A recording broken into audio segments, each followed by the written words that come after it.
দর্শক, হাদির শারীরিক অবস্থার সবশেষ খবর জানাতে চাই আপনাদের। এভার কেয়ার হাসপাতাল থেকে যোগ দিচ্ছেন সহকর্মী স্বপ্নিল শাহরিয়ার শিশির। শিশির, একটু যদি জানান যে ওসমান হাদির শারীরিক অবস্থা এবং চিকিৎসা এ বিষয়ে আনুষ্ঠানিক অনানুষ্ঠানিকভাবে কি খবর জানতে পারছেন?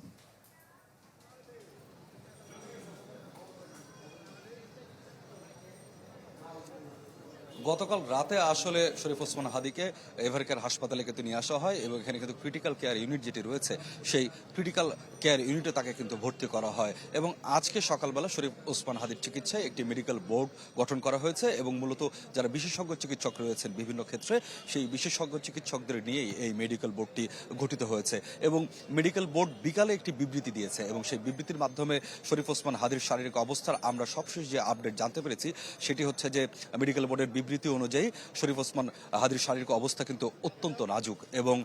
তার যে মস্তিষ্ক সেটি মারাত্মকভাবে ক্ষতিগ্রস্ত হয়েছে এবং তাকে এখন একটি কনজারভেটিভ ম্যানেজমেন্টে রাখা হয়েছে। যদি শারীরিক অবস্থা আরেকটু স্থিতিশীল হয় সেক্ষেত্রে প্রয়োজন হয়তো বা আরেকটি সিটি স্ক্যান করা হতে পারে, কিন্তু পারে বলে মেডিকেল বোর্ড আমাদেরকে জানিয়েছে এবং তার ফুসফুসেও ইনজুরি রয়েছে, তবে কিডনির যে কার্যক্ষমতা সেটি কিন্তু ফিরে এসেছে বলে মেডিকেল বোর্ডের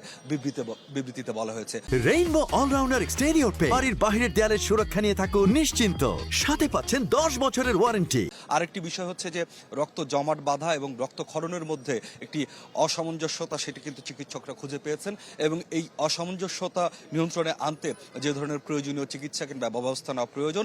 সেটি নেওয়া হয়েছে বলে কিন্তু আমাদেরকে মেডিকেল বোর্ডের বিবৃতিতে বলা হয়েছে। আরেকটি বিষয় সেটি হচ্ছে গিয়ে ব্রেন স্টেম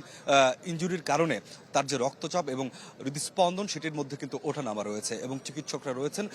জানিয়েছেন যে এই রক্তচাপকে স্বাভাবিক রাখতে, ঠিক করতে যে প্রয়োজনীয় ব্যবস্থা সেই প্রয়োজনীয় সাপোর্টটি কিন্তু দেওয়া হচ্ছে এবং হৃদস্পন্দন যদি বিপজ্জনকভাবে নেমে যায় সেক্ষেত্রে টেম্পোরারি যে পেসমেকার সেই টেম্পোরারি পেসমেকার স্থাপনের জন্য তারা কিন্তু প্রস্তুত রয়েছেন এরকম কিন্তু জানিয়েছেন এবং মেডিকেল বোর্ডের পক্ষ থেকে বলা হয়েছে কোনো ধরনের অপপ্রচার কিংবা বিভ্রান্তিকর তথ্য না ছড়িয়ে মেডিকেল বোর্ডের উপরে আস্থা রাখতে এবং দেশবাসীকে কিন্তু দোয়া করার আহ্বান জানিয়েছেন এবং পুরো দেশের মানুষ কিন্তু আপনি জানেন যে এই যে শরীফ ওসমান হাদির উপরে যে গুলি বর্ষণের ঘটনা তার প্রকৃত তদন্তের মাধ্যমে যারা প্রকৃত অপরাধী তাদেরকে বিচারের আওতায় আনার দাবি জানিয়েছেন। জি শিশির, অসংখ্য ধন্যবাদ আপনাকে। ইনকিলাব মঞ্চের আহ্বায়ক